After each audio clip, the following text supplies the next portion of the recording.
পরমাণু কর্মসূচি নিয়ে চলতি বছরের শুরু থেকে দফায় দফায় বৈঠকে বসেন যুক্তরাষ্ট্র ইরানের প্রতিনিধি দল। চলতি বছর 15 জুন ষষ্ঠ দফায় আলোচনায় বসার কথা থাকলেও 13 জুন ইরানে ইসরায়েলের হামলার জেরে তা ভেস্তে যায়। ইসরায়েলের পাশাপাশি ইরানের পরমাণু স্থাপনা লক্ষ্য করে হামলা চালায় যুক্তরাষ্ট্র। সংঘাত বন্ধ হলেও দেশগুলোর মধ্যে কমেনি উত্তেজনা।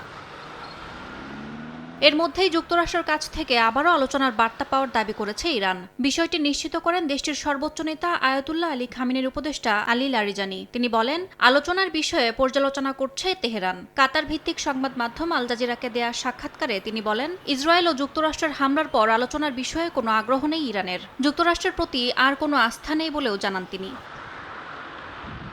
লারিজানি বলেন, ট্রাম্পের নেতৃত্বে যুক্তরাষ্ট্রের নীতি হচ্ছে আত্মসমর্পণ করা, না হয় যুদ্ধ করা। এই নীতির ব্যর্থতা প্রমাণ করেছে ইরান। বলেন, ইসরায়েলি আগ্রাসনের বিরুদ্ধে হামাস এখনও সক্রিয়ভাবে প্রতিরোধ চালিয়ে যাচ্ছে, যার নেতৃত্বে আছে ইরানের মতো দেশগুলো। আর ইরানের সামরিক বাহিনীর প্রধান জানান, দেশটির সশস্ত্র বাহিনী এখনও তাদের সক্ষমতা বজায় রেখেছে। সংঘাতের পর ইসরায়েল ও যুক্তরাষ্ট্র উভয়ই নিশ্চুপ হয়ে গেছে বলেও দাবি তার।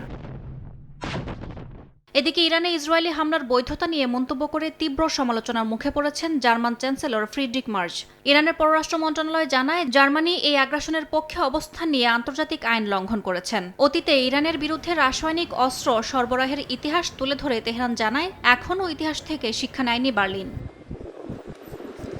ইয়াসমিন অনন্যা, সময় সংবাদ।